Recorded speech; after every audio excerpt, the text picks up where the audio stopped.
আপনার কাছের মানুষ কি আপনার সাথে সম্পর্ক ভেঙে দিতে চাইছে? যদি এরকম হয়ে থাকে তাহলে এই ভিডিওটি সম্পূর্ণ মন দিয়ে শুনুন। তাহলে এই ভিডিওতে যে কথাগুলি বলবো, এই কথাগুলি শোনার পর আপনার ভাঙা সম্পর্ক জোড়া লাগতে বাধ্য। চলুন তবে শুরু করা যাক। আজকালকার দিনে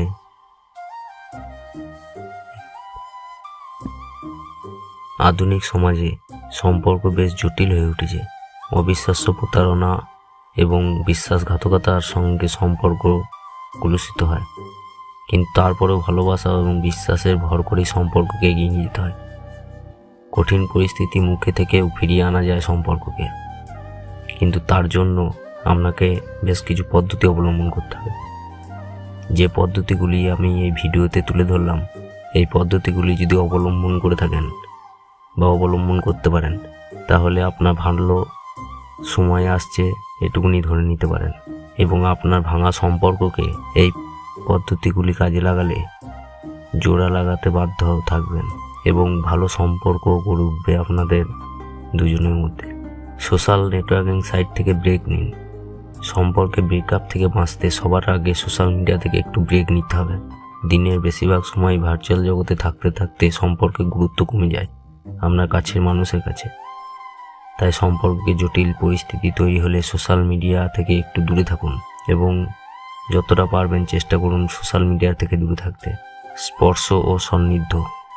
সম্পর্কে স্পর্শ এবং সান্নিধ্য এই বিষয়গুলি হচ্ছে খুবই গুরুত্বপূর্ণ। তাই যখন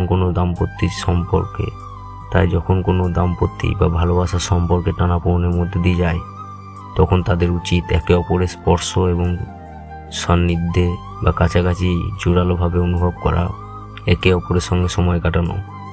আর সেই জন্য ঘুরতে যাওয়ার মতো ভালো পন্থার কিছু হতে পারে না। একটু সময় পেলে পারে আপনার ভালোবাসা মানুষটিকে নিয়ে কোথাও ঘুরতে যান, তাতে দূরেই হোক বা ধারে কাছেই হোক। এতে আপনাদের সম্পর্কে আরও কাছাকাছি আসবে। সময় বের করা। সোশ্যাল মিডিয়া আর ব্যস্ততা যুগে একে অপরের জন্য সময় বের করা খুবই কঠিন, আর সেই কারণে দাম্পত্যে জমা হওয়া দূরত্ব কালো মেঘ জমে যায়। সম্পর্কে টিকিয়ে রাখতে একে অপরের জন্য সবসময় সময় বের করা খুবই জরুরি। একে অপরের জন্য ভাবা গুরুত্বপূর্ণ।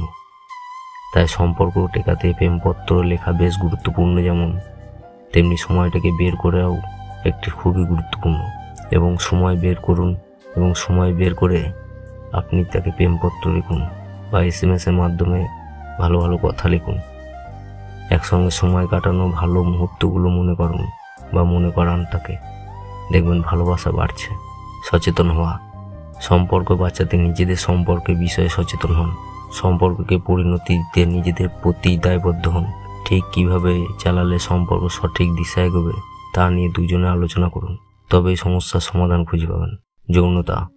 একটি সম্পর্কে যৌনতা না হলেও যে কোনো পুনর্গঠিত সম্পর্কে যৌনতা গুরুত্বপূর্ণ ভূমিকা পালন করে। তাই সম্পর্কে অশান্তি তৈরি হলে প্রাথমিকভাবে সেই সমস্যাগুলোকে পাশ কাটিয়ে একে অপরের সঙ্গে যৌন সম্পর্কে লিপ্ত হন এবং ঘনিষ্ঠ হতে সাহায্য করুন একে অপরকে। একসঙ্গে অনেকটা সময় কাটান। আদরে আবদারে জটিলতা ক্ষমতাগুলো ভরিয়ে তুলে অনেক কাজ ভাগ করে নিন। একসঙ্গে কাজকর্ম করুন। ঘরে যাবতীয় কাজ ভাগ করে নিন। সে রান্নাবান্নাই হোক বা ঘর গোছানোই হোক, যে কোনো কাজ একসঙ্গে ভাগ করে নিন। একসঙ্গে হাত লাগান সব কাজে।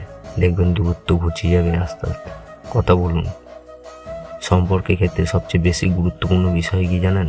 একে অপরের সঙ্গে কথা বলা। তাই যে কোনো কঠিন পরিস্থিতির মধ্যে থাকলেও একে অপরের সঙ্গে কথা বলুন এবং সময় কাটান। কথা বলার মাধ্যমে যাবতীয় সমস্যার সমাধান লুকিয়ে থাকে। তাই যতটা পারেন কথা বলে তাতে সমস্যার সমাধানগুলি খোঁজার চেষ্টা করুন। এতে আপনাদের সম্পর্ক আরও গভীর হবে এবং আপনারা সেই সম্পর্ক আরও জোরালো করতে পারবেন। আজ এই যে গুরুত্বপূর্ণ কথাগুলি বললাম, এই কথাগুলি মেনে চললে আপনাদের ভালোবাসা সম্পর্ক জোড়া লাগবে, এটুকুনি আমার বিশ্বাস। তাই আজ এই পর্যন্তই। এই কথাগুলি মেনে চলুন, তাহলে আপনি নিজে থেকেই বুঝতে পারবেন যে কতটা আপনার সমস্যার সমাধান হয়েছে। ধন্যবাদ। সকলেই ভালো থাকবেন। আর যদি ভিডিওটি শুনে আপনাদের ভালো লেগে থাকে তাহলে ভিডিওটিতে একটি লাইক, শেয়ার, কমেন্ট করে পাশে থাকবেন এবং এই চ্যানেলে ভিডিওটি যারা নতুন দেখছেন তারা চ্যানেলটিকে সাবস্ক্রাইব করে পাশে থাকবেন।